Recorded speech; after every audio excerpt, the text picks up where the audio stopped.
Dari kawasan 17 Agustus, Kota Manado, inilah Radio Suara Sehat 95,3 FM yang kami hadirkan untuk Anda semuanya.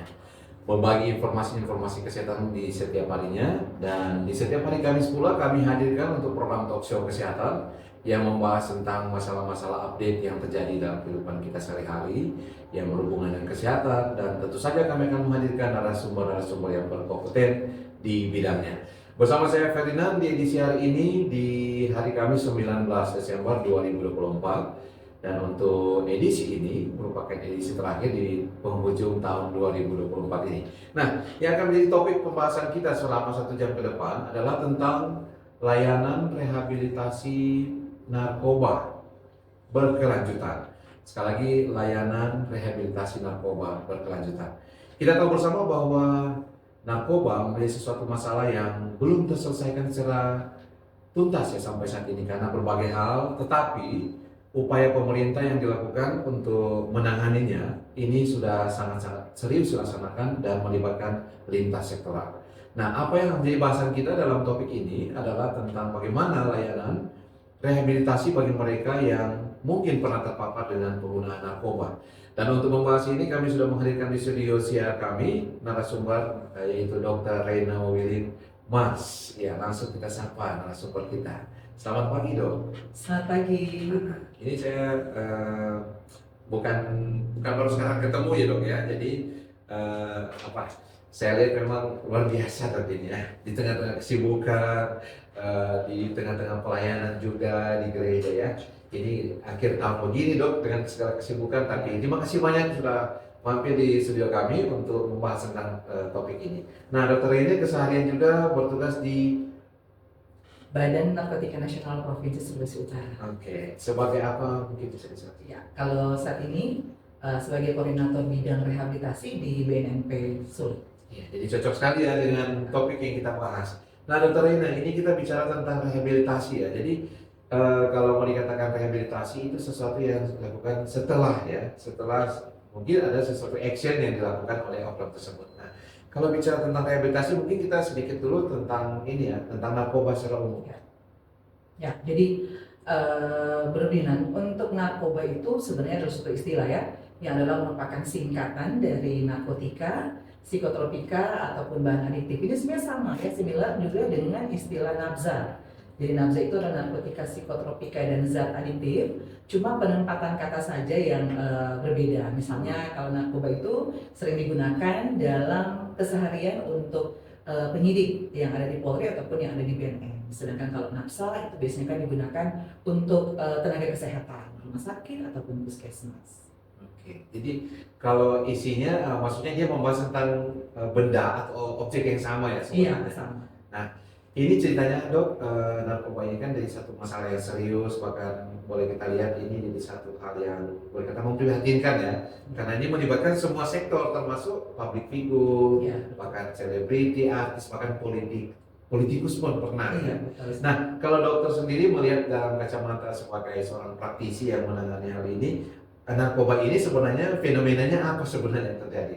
Ya, jadi sebenarnya ketika orang menggunakan narkoba, kita tahu bersama bahwa narkoba itu adalah hal yang sangat tidak baik ya, yang sangat merugikan orang kesehatan. Jadi ketika orang menggunakan narkoba, otomatis pasti akan mengganggu kesehatannya secara fisik dan juga bisa membuat seseorang itu, ya kalau boleh mau bilang dia pasti miskin karena dengan penggunaan narkoba ini.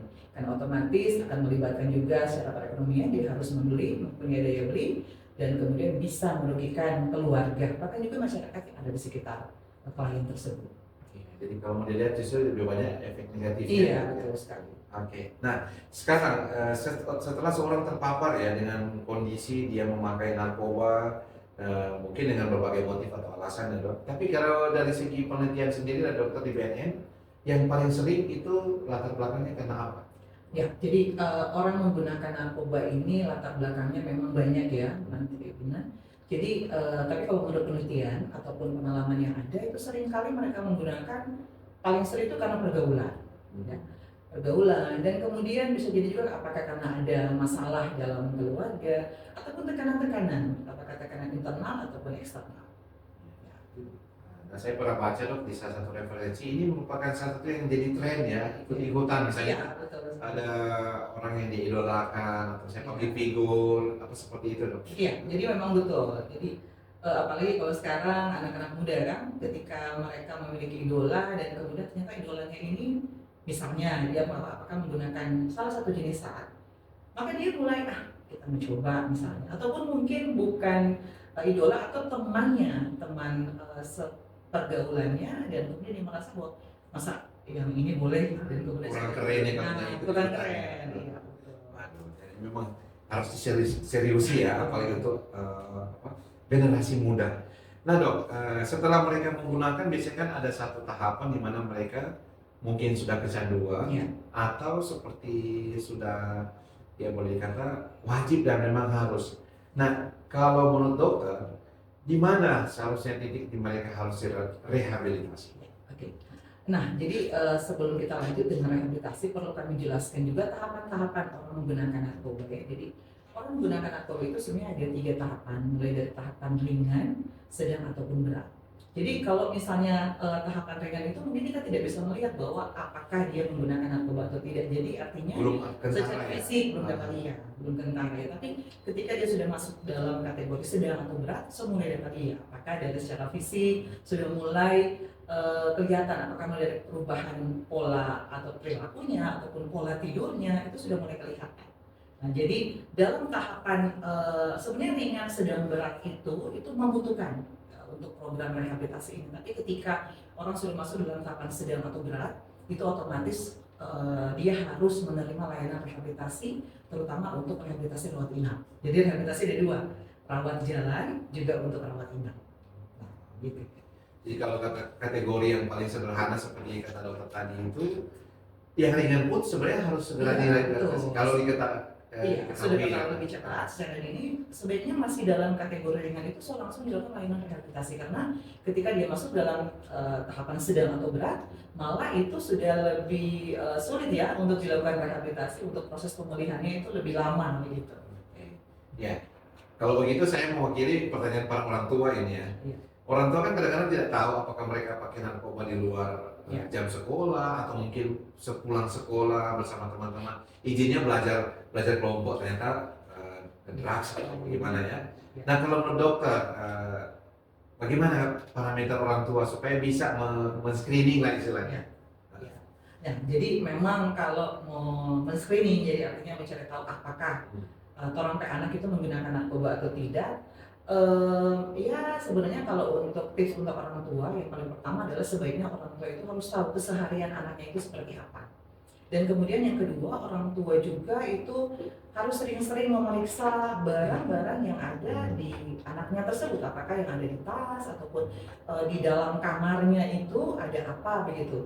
Jadi perhatian orang tua ini memang yang paling penting ya. Jadi seringkali orang tua missnya ketika anaknya pulang sekolah, yang penting cuma bertanya so bikin PR mungkin atau enggak kan, tapi mungkin juga mereka tidak menanyakan bagaimana dengan keseharian anak itu.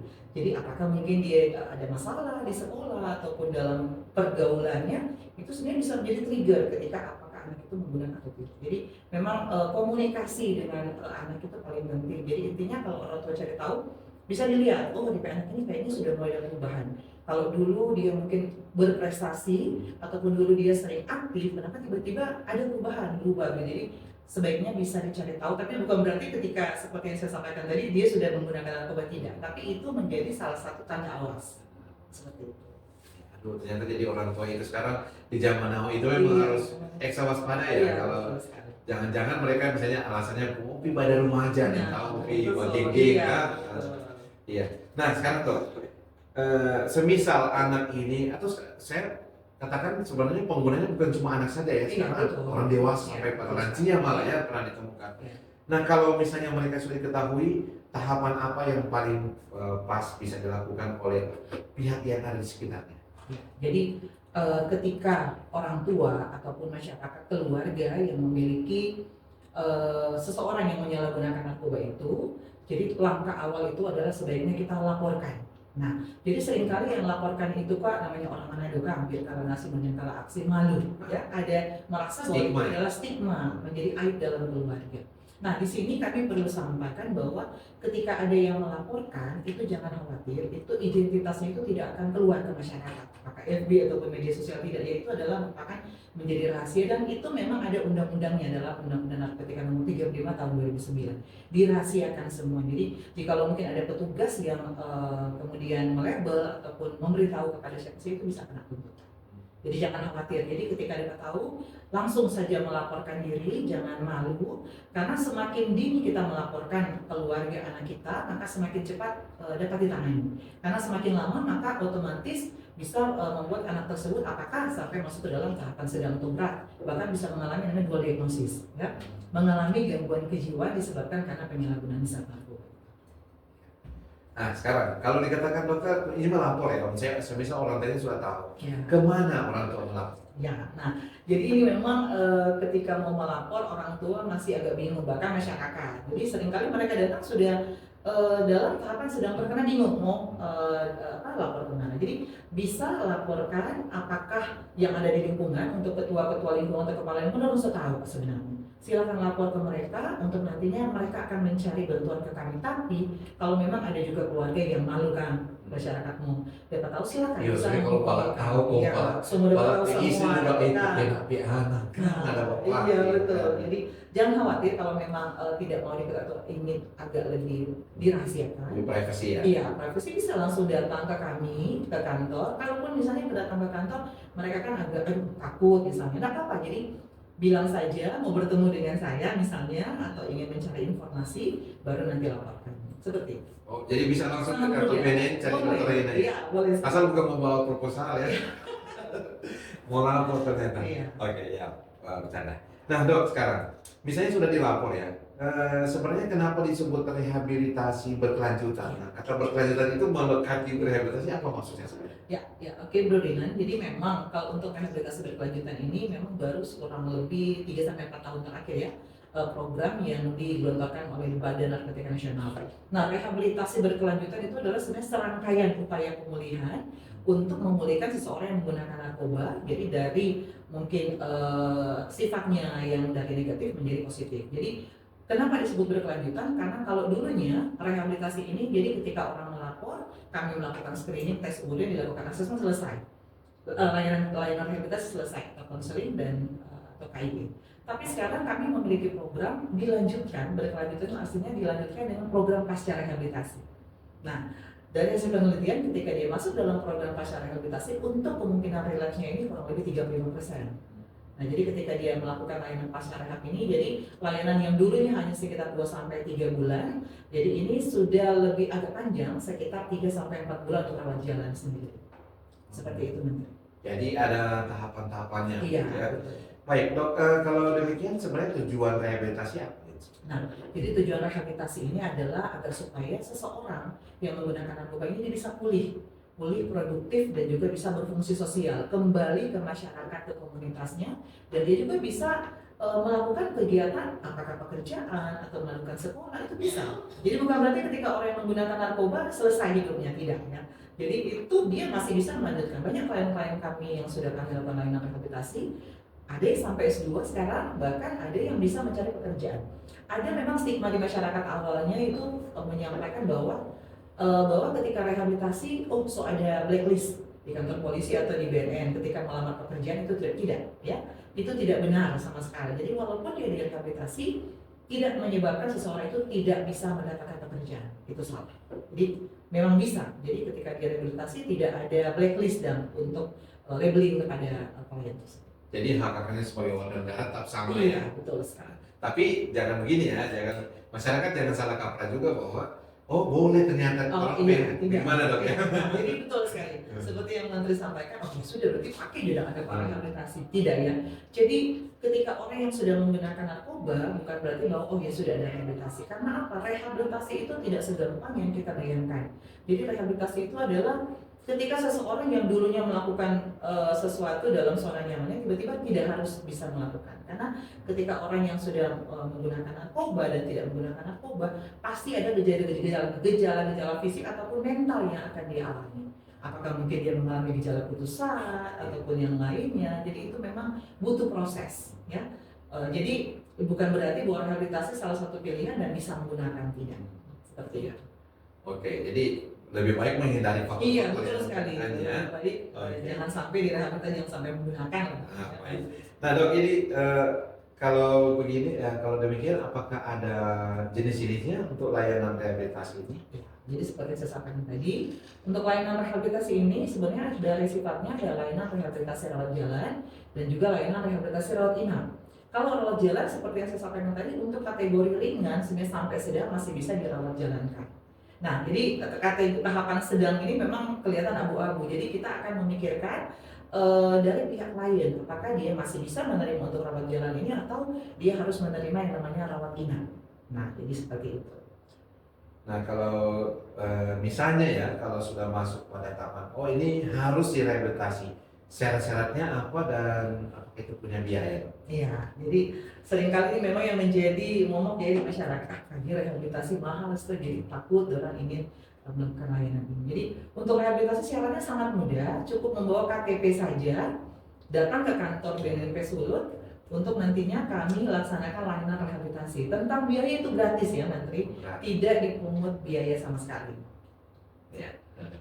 Oke, jadi gratis ya, tidak free of charge ya. Iya, Nah, betul. tapi sekali lagi ya tadi ya, jangan sampai karena gratis supaya apa, jadi orang berarti boleh. Iya. Sebisa mungkin rehabilitasi ini memang diperuntukkan untuk orang yang betul-betul membutuhkannya. Nah dok, ini tempatnya di mana saja? Jadi kalau tempat rehabilitasinya sendiri ada di klinik Pratama kami di BNNP Sulut, ataupun misalnya kalau di sekitaran Kota Manado ada juga di klinik Pratama BNN Kota Manado. Dan ada juga sebenarnya kami juga sudah melatih beberapa puskesmas dan juga rumah sakit yang ada di Kota Manado yang mudah-mudahan nantinya tahun depan itu juga bisa operasional ya untuk membantu kami melaksanakan layanan rehab ini. Bahkan yang ada juga di Kota Bitung kami memiliki klinik Pratama BNN itu Bola Mongondo dan juga Sangihe. Kami memiliki klinik Pratama BNNK yang ada di sana. Oke, jadi ternyata hampir di semua kabupaten Iya, kota sudah iya, tersedia betul ya. Baik. Nah untuk ada pendengar dari masyarakat, lapor misalnya. Iya, boleh. Ya, boleh. Iya, boleh. Jadi kalau orang biasa kan sekarang yang lagi tren, orang pakai lem Habon, kemudian orang pakai Komix, kemudian orang sering juga menyalahgunakan Alprazolam, Ferdinand. Ya, jadi seringkali obat psikotropika, bahkan obat flu, Tremensa ataupun CTM sekalipun orang gunakan, bahkan antimo. Jadi obat-obatan yang memang sering bikin fly itu orang salah gunakan hampir semuanya. Itu bisa dilakukan layanan rehabilitasi. Oke, jadi kalau misalnya masyarakat melaporkan itu dilindungi nggak masyarakat? Dilindungi. Jadi memang ada dalam Undang-Undang Nomor 35 Tahun 2009 ya. Nah, bagaimana kalau yang direhabilitasi ini seperti kata dokter tadi ya, misalnya dia berstatus di penjara, ditahan sebagai narapidana.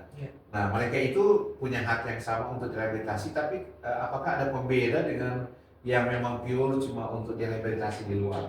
Ya, jadi itu yang membedakan adalah yang tadi ya, voluntary dan compulsory. Jadi kalau yang sudah tertangkap, memang mereka bisa mendapatkan hak mereka untuk direhabilitasi, tapi dalam kondisi yang terbatas, ya, karena sudah dalam proses hukum. Tapi ada juga memang yang terkait dengan apabila misalnya dia baru satu kali ditangkap, kemudian barang buktinya itu di bawah surat edaran Mahkamah Agung, contohnya sabu mungkin di bawah 1 gram, dia bisa menerima yang namanya restorasi justice. Tapi itu tentunya ada prosesnya ya di bidang hukum. Nah, jadi seperti itu, dia bisa menerima proses rehabilitasi. Nah, jadi tapi kalau misalnya bagaimana, apakah dia akan menerima rehabilitasi atau tidak, itu nanti ketika masuk dalam proses pengadilan itu akan diputuskan oleh hakim bahwa oh dia akan menerima proses rehabilitasi atau tidak. Tapi ada juga tapinya di sini ya, Ferdinand, ketika seseorang yang sudah dilakukan TAT, kami sudah lakukan TAT, ada rekomendasinya sementara menunggu ya prosesnya itu bisa ditempatkan sementara ke dalam lembaga rehabilitasi. Di mana mau tempatkan? Bisa ditempatkan di klinik Pratama BNP Sulut. Kami juga memiliki klinik untuk menampung klien-klien yang sementara dalam proses hukum dan harus menerima atau menjalani proses rehab, itu bisa ditempatkan di klinik.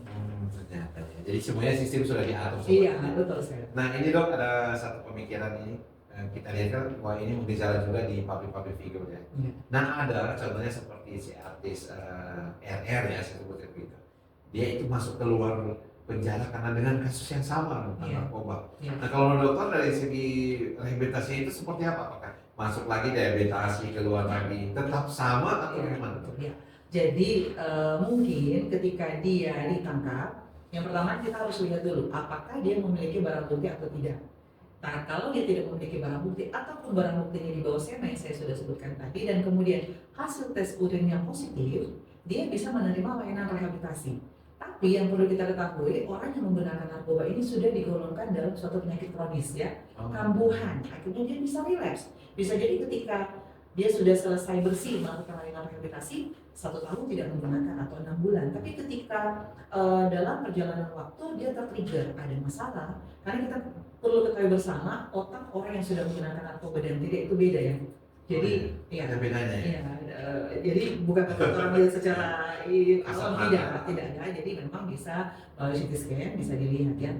Nah, jadi ketika orang yang sudah menggunakan narkoba, seseorang itu akan mudah artinya tidak bisa memutuskan suatu hal yang mungkin lebih baik lagi, akan mudah tertrigger. Kalau ada masalah dia agak sulit untuk apa ya, dalam perasaannya untuk bisa bertahan dalam status quo-nya itu, bisa gampang tersinggung, susah untuk artinya seseorang itu ketika selesai rehabilitasi ada masalah dalam pekerjaannya dan tidak ada keluarga yang mendukungnya, itu juga sangat sulit untuk mempertahankan kepulihannya itu. Sehingga iya, nah jadi iya lebih sensitif. Jadi nah kemudian bagaimana dengan ketika dia tertangkap ulang 2 kali? Dalam Undang-Undang Narkotika Nomor 35 Tahun 2009, seseorang itu bisa menerima rehabilitasi sebanyak 2 kali.